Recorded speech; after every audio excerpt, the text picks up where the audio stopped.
There really isn't anything standard about the monster trucks that compete at various venues across the country, other than the fact that they're huge, have a lot of horsepower, and usually have an unusual name. Recently, the monster trucks visited the Charlotte Motor Speedway, so we headed out to the track to find out a little bit more about this very popular sport. And Tom Meents was more than happy to show us around the Monster Patrol.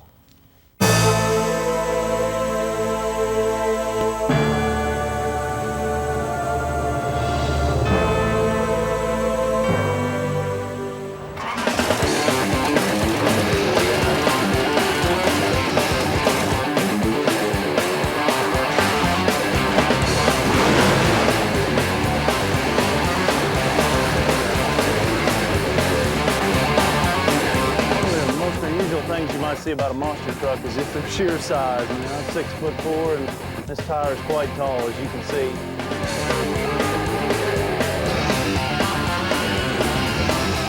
We run an all-aluminum block, 540 cubic inches. Runs on alcohol, supercharged with 871 blower. Puts out about 1,500 horsepower, and they have huge shocks to provide a great amount of travel. You know, everybody out here is running like 30 inches of travel or 20 inches of travel. They're heavily constructed to take the landings that they take because they fly so extremely high in the air and they come down awful hard. I've flown as high as 20 feet. I was in Phoenix, Arizona, and I jumped 125 feet long. The axle here weighs about 1,000 to 1,500 pounds.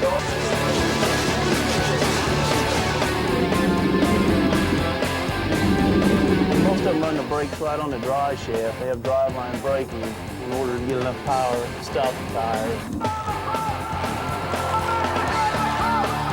Actually, the spoiler, you know, we use it to put downforce on the truck. This is a front engine truck.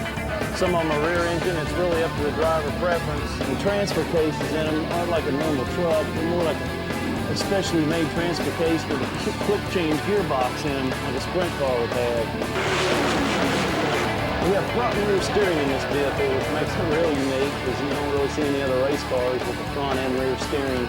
It's something that you kind of got to get used to. You steer the front with a steering wheel, and steer the back with a lever, and you can really make a tight corner that way.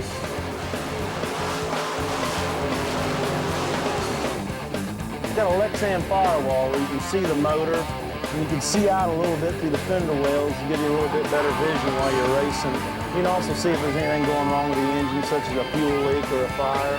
One of the unique things about them is it's really hard to see because they're so high up in the air. You have to kind of get a seat of the pants feel for where you're at and where you're going. It's almost like every time you make a run, it's almost like making a crash because when you hit the ground after flying through the air, you hit awful hard, you know, and it's hard to keep track of where you're at because you get bounced around an awful lot in one of these.